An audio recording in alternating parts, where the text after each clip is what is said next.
এবারে অন্য প্রসঙ্গ। দখল আর দূষণে হারিয়ে যাওয়া খাল পুনরুদ্ধারে নেমেছে সিটি কর্পোরেশন। রাজধানীর শতাধিক খালের বেশিরভাগই হারিয়ে গেছে। দখলদারদের কবল থেকে সেই খালগুলোকে ফিরিয়ে আনতে এবারের অভিযান বেশ জোরে সোরে। আরও জানাচ্ছেন আমিনুল ইসলাম। এই জিরানি খাল ঘিরেই হাজী মোহাম্মদ হাশেমের কেটেছে ৮০ বছর। কত স্মৃতি খাল নিয়ে। আগে তো মানুষ কম ছিল বাবা, লোক এত ছিল না, তারপরে বিল্ডিং ছিল না, এর মধ্যে লোকই ছিল না। তো খাল দিয়ে এখানে বুড়ি অঙ্কা বাড়িয়ে যেতাম। রাজধানীর নন্দীপাড়ায় এই খালটি একসময় খরস্রোতা ছিল। দখল আর দূষণে হারিয়ে যেতে বসেছে।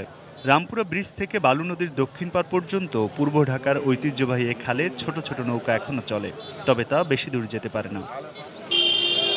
বর্ষায় ঢাকার পানিও একসময় খাল দিয়ে নামত।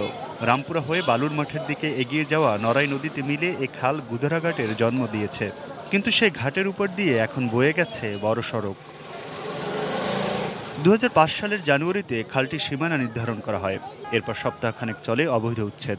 পরবর্তীতে বেদখল হতে থাকে আবারও। ঢাকা দক্ষিণ সিটি কর্পোরেশন এবার এই জিরানি খাল ঘিরে গড়ে ওঠা অবৈধ স্থাপনা উচ্ছেদে নেমেছে। তবে যারা এই খালের পাড় ঘেঁষে বসত গড়েছেন তারা পড়েছেন অনেকটাই বিপাকে।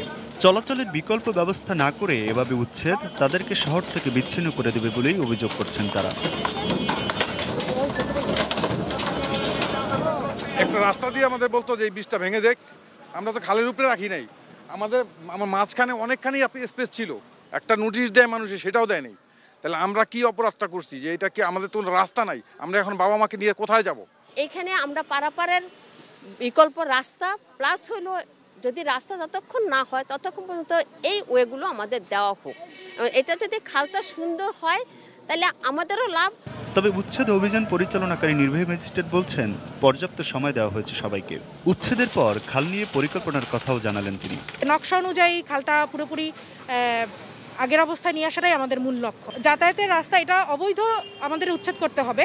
যাতায়াতের রাস্তার বিষয়টা পরে দেখা যাবে, কিন্তু তাদেরকে বারবার বলা হয়েছে যে আপনারা অন্য কোনো ওয়ে বের করেন, আর না হলে খালের উপরে অবৈধ স্থাপনা রাখা যাবে না। Aminul Islam, ATN news, Dhaka.